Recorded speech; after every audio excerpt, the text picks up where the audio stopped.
I was 24, I was fresh out of college, and I was pretty lost and looking for guidance. Tried to seek pleasure and acceptance and toxic relationships and substances. And right about that time is when I met Howie and Teresa. They just seemed like they had it all together, and so pursued them and eventually just earned their mentorship. When Matt told me about the mentorship, I wasn't necessarily on board at first.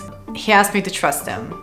And so I did. There are examples in being husband and wife. There are examples of being parents. There are examples of being amazing with their finances. I just thought that, the pretty cookie cutter, in love couple until you're 70 and over was just for movies. And it turns out it was a reality.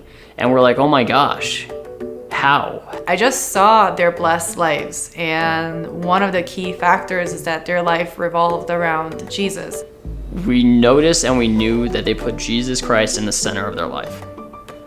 And they just invited people to join them.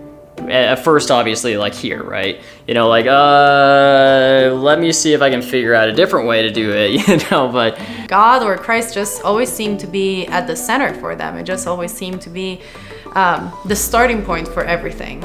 And it just became like undeniable that we needed to do the same. Growing up, it more seemed like a set of weird rules that apparently you gotta follow, and it didn't really seem like people who were following Christ who actually had a nice life, and they did. They highly encouraged because we did start asking questions. They weren't gonna preach to us. They said, listen, I would say choose a Bible-centered church that is a place where you can go every week and get fed the word. I haven't been in a church service for 10 years. I wasn't quite there yet. I was just open to possibly reading the Bible. Eventually, someone pointed us to Discover Church. And I was like, okay, well, I'm not really sure what I'm getting into, but let's go. It was kind of just this constant conversation between the two of us where it was kind of like, guess we're doing this. Guess this is happening. All right, well, we're going to church today. It's like your first high school dance. There's awkward conversation. People are super friendly, super nice. You want to be involved, but you don't want to show you're eager, and you want to, and you're like, what are they thinking about me? For the first time being in church, I was there for me. I wasn't there for my parents. I wasn't there because, the Catholic school I went to required I went to Mass every month. I was there for me and my wife. And so we sat down in the car. Matthew just turned around and said, I think that this is where we need to keep going. I agreed. I was like, yeah, I like it.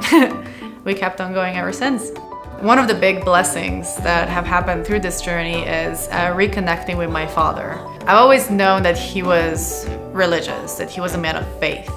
And so it's nice to have that common ground. It's like a huge pain from my past was just being washed away and removed, and in its place just came this beautiful relationship. I'm excited about Discover particularly because I think that it represents a church for everybody. It doesn't really matter where you came from or who you are or what you've done in the past. To be able to walk into a church and be like, okay, thank God I don't have to be perfect to be a part of this church, because if I found a perfect church, I better not join it, otherwise I'd mess it up.